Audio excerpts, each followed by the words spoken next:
Electrophilic substitution. ये नाम सुनते ही शायद आपके मन में कई सवाल उठते होंगे। ये एक ऐसा रासायनिक प्रक्रिया है जो आर्बेनिक यौगिकों में होती है। जब हम बात करते हैं आर्बेनिक यौगिकों की, तो हमें याद आता है कि ये यौगिक अपने विशेष संरचना के कारण बहुत ही स्थिर होते हैं। लेकिन जब इलेक्ट्रोफिलिक सब्स्टिट्यूशन की बात आती है, तो ये स्थिरता थोड़ी चुनौतीपूर्ण हो जाती है। इस प्रक्रिया में एक इलेक्ट्रोफिल यानी एक इलेक्ट्रॉन खपत करने वाला यौगिक बेंजीन जैसे आर्बेनिक यौगिक के साथ प्रतिक्रिया करता है। बेंजीन की संरचना में 6 कार्बन परमाणु होते हैं, जो एक दूसरे के साथ मजबूत बंधनों में जुड़े होते हैं। ये बंधन एक विशेष प्रकार की स्थिरता प्रदान करते हैं, जिसे हम आर्बेनिक स्थिरता कहते हैं। जब इलेक्ट्रोफिल बेंजीन के साथ प्रतिक्रिया करता है तो सबसे पहले एक साइक्लोहेक्साडायन इंटरमीडिएट बनता है।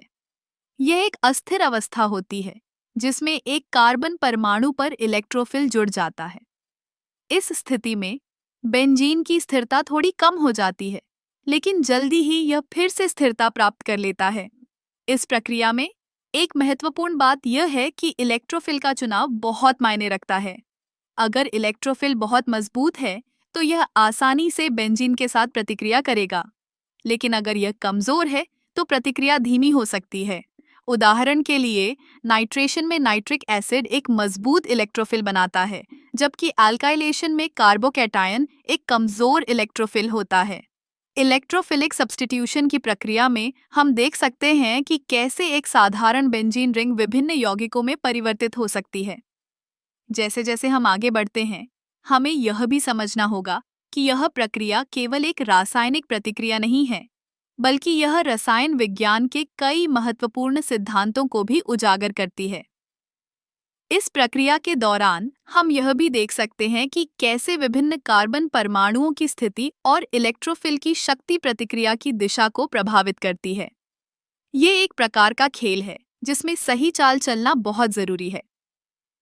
इसलिए जब हम इलेक्ट्रोफिलिक सब्स्टिट्यूशन की बात करते हैं, तो यह न केवल रासायनिक प्रतिक्रियाओं का एक हिस्सा है, बल्कि यह हमें रसायन विज्ञान के गहरे सिद्धांतों को भी समझने का मौका देता है।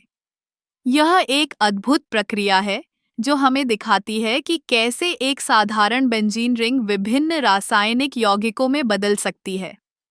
तो अगली बार जब आप बेंजीन या किसी अन्य आर्बेनिक यौगिक के बारे में सोचें, तो याद रखें कि इसके पीछे एक गहरी और दिलचस्प प्रक्रिया है, जो रसायन विज्ञान की दुनिया को और भी रोमांचक बनाती है।